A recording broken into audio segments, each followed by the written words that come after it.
Cinema అయిన మహా నేను మిస్టర్ బీన్ మాట సూటిగా ఉంటుంది, మ్యాటో క్లియర్ గా ఉంటుంది. Welcome to Monday test. Weekend లో రిలీజ్ అయిన సినిమాల భవితవ్యం ఏమిటి అనేది ఫస్ట్ మండే రోజున తేలిపోద్ది. అంటే ప్రతి సినిమా మండే టెస్ట్ లో పార్టిసిపేట్ చేయాలి. ఆ టెస్ట్ లో పాస్ అయితే పాస్ అయినట్టు, ఫెయిల్ అయితే ఫెయిల్ అయినట్టు. ఈ వారం మండే టెస్ట్ లో పాల్గొన్న సినిమాలు ఎమన్, Sai Dharam Tej winner. Sai Dharam Tej market range ని అమాంతం పెంచేసింది విన్నర్ మూవీ. సినిమా మీద మంచి అంచనాలు ఉన్నాయి. ఆ పైన శివరాత్రి హాలిడే కలిసి వచ్చింది. తొలి రోజున గ్రాండ్ ఓపెనింగ్స్ తో అదరగొట్టాడు తేజ్. ప్రపంచవ్యాప్తంగా విన్నర్ ఫస్ట్ డే ఆల్మోస్ట్ 6.5 కోటి షేర్ వసూలు చేసింది. పోతే ఫస్ట్ డే జోరు తర్వాత రోజున తగ్గిందని చెప్పాలి. ఎందుకంటే సినిమా మీద టాక్ పెద్ద ఉత్సాహం కలిగించేలా లేదు. రిపోర్ట్స్, రివ్యూస్ యావరేజ్ గానే వచ్చాయి. టాక్ కూడా యావరేజ్ మూవీ అని నడుస్తుంది. దాంతో ఫస్ట్ రోజునే 6.5 కోటి షేర్ వసూలు చేసిన సినిమా తర్వాత 2 రోజులు కలిపి రమారమి 5 కోట్ల షేర్ మాత్రమే వసూలు చేసింది. ఫస్ట్ వీకెండ్ పూర్తయ్యేప్పటికి 11 కోట్ల షేర్ మార్క్ ని టచ్ చేసింది విన్నర్. అందులో 10 కోట్ల షేర్ 2 తెలుగు రాష్ట్రాల నుండి వచ్చింది. 80 లక్షలు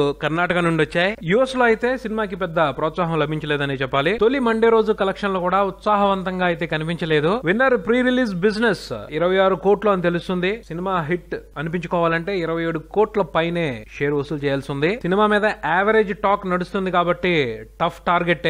మండే కలెక్షన్స్ కూడా ఆశాజనకంగా లేవు కాబట్టి సినిమా ఎలాంటి రిజల్ట్ ని అందుకోవచ్చు అనే దాని మీద complete clarity first weekend complete అయ్యేప్పటికి దొరుకుతుందని చెప్పొచ్చు. ఇక ఎంఎన్ సినిమా విషయానికి వస్తే స్ట్రాంగ్ కంటెంట్ తో రూపొందిన సినిమా. టాక్ కూడా పాజిటివ్ గానే వచ్చింది. రివ్యూలు పాజిటివ్ గానే పడ్డాయి. కానీ జనాలు సినిమాని రిసీవ్ చేసుకుంటున్న విధానంలో డిఫరెన్స్ కనిపిస్తుంది. విజయ్ ఆంటోనీ సినిమా అంటే బిచ్చగాడుతోనే కంపేర్ చేస్తున్నారు జనాలు. అది బ్యాడ్ లక్ అని చెప్పాలి. బిచ్చగాడు సినిమాలో ఉన్న సెంటిమెంట్, కామెడీ, మంచి పాటలు ఎమన్ లో లేవు. ఆ పైన ఎమన్ సినిమాలో హీరో క్యారెక్టర్ లో కూడా ఓ నెగిటివ్ యాంగిల్ ఉంది. ఈ సంగతులు ఎక్కువ మంది ఆడియన్స్ ని మెప్పించలేకపోతున్నాయని అర్థం చేసుకోవాల్సి వస్తుంది. ఎందుకంటే టాక్ పాజిటివ్ గానే ఉన్నప్పటికీ యావరేజ్ కలెక్షన్లే కనిపిస్తూ ఉండటం. మండే రోజున కూడా సినిమా కలెక్షన్లు పర్వాలేదు అనే రేంజ్ లోనే ఉన్నాయని తెలుస్తుంది. బాక్స్ ఆఫీస్ దగ్గర సినిమా పెర్ఫార్మెన్స్ అయితే హిట్ రేంజ్ లో లేదన్నదే ట్రేడ్ అభిప్రాయం. కలెక్షన్స్ ఎంత వచ్చాయి అన్నది ట్రాక్ చేయడం కూడా కష్టంగానే ఉంది. అంటే కలెక్షన్స్ ని రివీల్ చేయట్లేదు. ఏవో కొన్ని చోట్ల రిపోర్ట్స్ అందుతున్నాయి కానీ ఓవరాల్ కలెక్షన్స్ గురించి తెలుసుకోవడం కొంచెం కష్టంగానే అనిపిస్తుంది. సో అందుకనే ఫిగర్స్ మెన్షన్ చేయట్లేదు నేను ఇక్కడ. కుదిరితే